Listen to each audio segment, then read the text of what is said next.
En esta exposición voy a hablar sobre el clasicismo musical.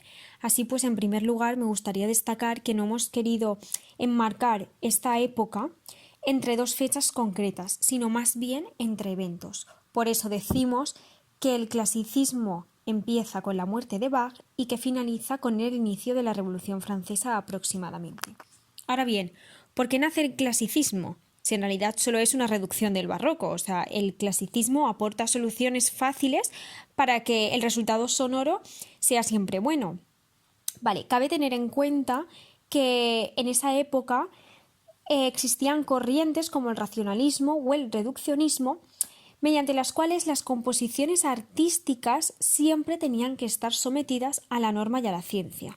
Así pues, con esto lo que se pretende es eliminar aquello que no sea necesario para que todo siga sonando bonito y simple.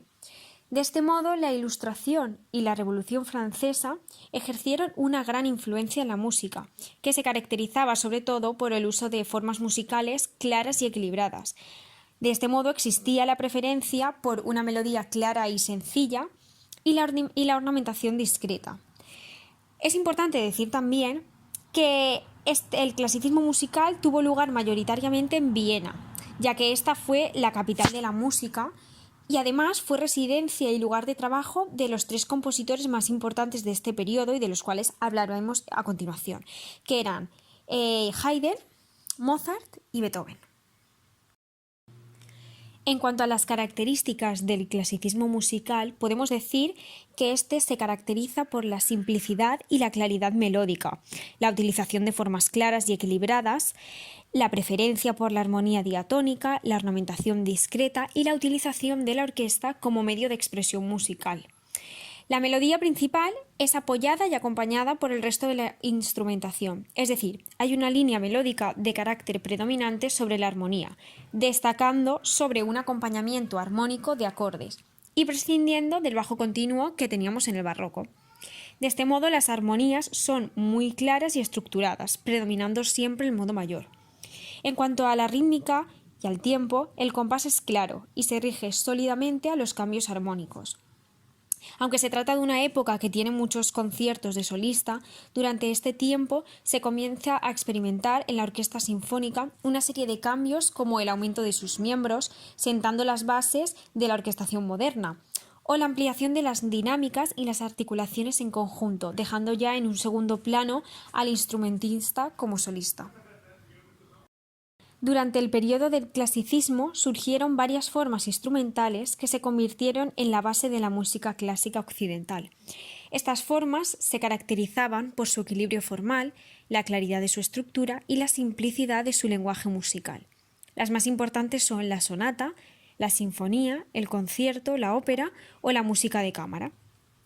La sonata es una obra para instrumento solista con acompañamiento de piano, que generalmente consta de 3 tiempos o movimientos, que incluyen un allegro inicial, un movimiento lento y un final rápido. En el primer tiempo o movimiento se desarrolla la forma sonata, que consta de una exposición con parte A y parte B, un desarrollo con la variación con algún elemento de A y B, y la reexposición A y B. Aquí podemos ver una clara repetición de elementos y una estructura simple. Ahora bien, ¿por qué nace la forma sonata? Bien, la forma sonata nace con la voluntad de trascender. Esto es porque los oyentes normalmente solo iban a escuchar una sonata de Mozart en toda su vida y por esto el compositor genera tensiones necesarias entre los distintos temas y se repiten lo suficiente como para poder recordarlos. Así también se genera la consciencia musical. De este modo los oyentes disfrutan más del concierto porque son capaces de adivinar todo aquello que va a venir. En segundo lugar, la sinfonía es una obra orquestal en varias partes que generalmente consta de 4 movimientos: un allegro inicial, un movimiento lento, un minueto y un final rápido. En tercer lugar, el concierto es una obra para solista y orquesta que generalmente consta de 3 movimientos: un allegro inicial, un movimiento lento y un final rápido. En cuanto a la ópera, es una obra teatral que incluye música, canto y actuación. Generalmente cuenta con una trama dramática y con una orquesta en directo. Y por último, la música de cámara son obras diseñadas para grupos pequeños de músicos, como cuartetos de cuerda, tríos de piano o sonatas para piano y violín.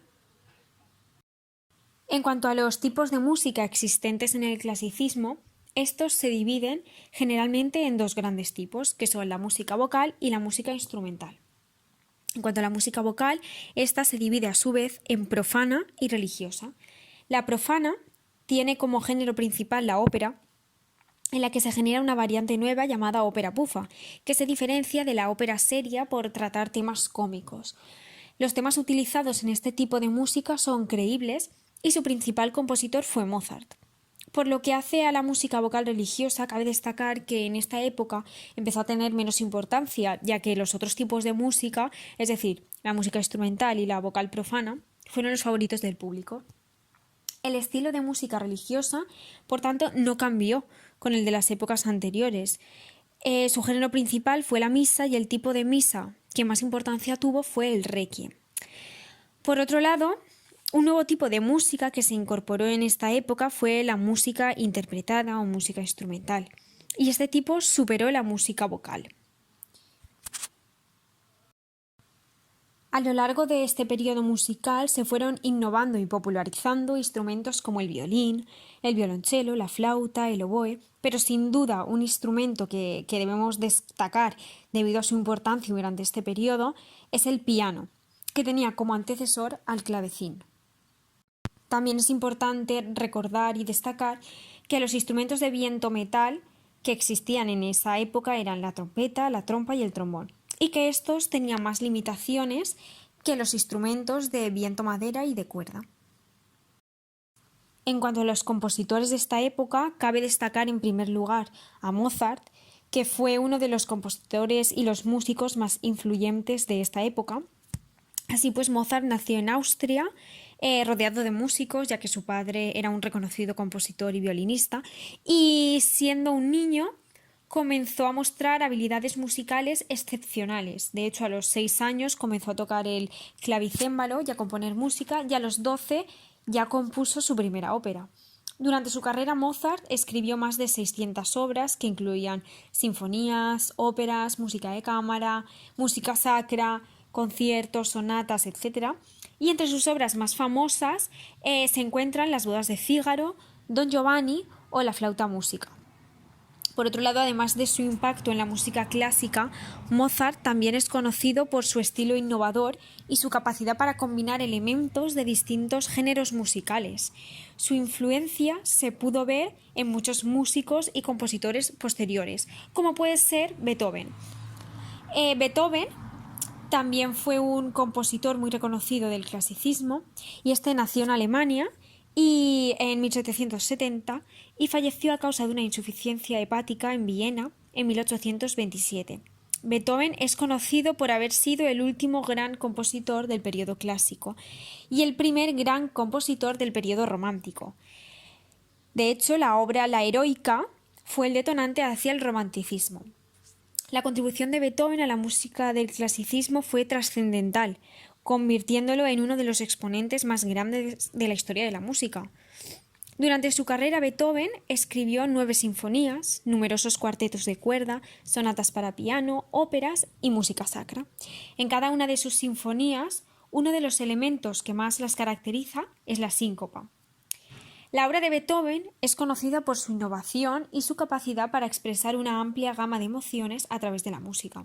Sus sinfonías en particular se consideran algunas de las obras más importantes en la historia de la música clásica. De hecho, su legado, además de influir en los compositores y los músicos posteriores, continúa influyendo en la actualidad en nuestra música y nuestra cultura. Por último, otro gran compositor fue Haydn. Este fue el tercer gran representante del clasicismo vienés. Se debe a este compositor más que a cualquier otro el establecimiento definitivo de la forma sonata y de géneros como la sinfonía y el cuarteto de cuerda. Si bien es cierto que ambas formas ya existían como tales, fue este compositor quien les dio una coherencia y un sentido que superaban el modelo anterior. Es por esto que Haydn es considerado el padre de la sinfonía y el cuarteto de cuerda. Y es que gracias a él adoptaron el esquema en 4 movimientos, el primero estructurado según una forma sonata basada en la exposición y el desarrollo de 2 temas, seguido por un movimiento lento en forma de aria, un minueto y un rondó conclusivo. Así, para destacar a modo de conclusión, algunas de sus obras más recalcadas son la Sinfonía de los Adioses y el concierto para trompeta en mi bemol.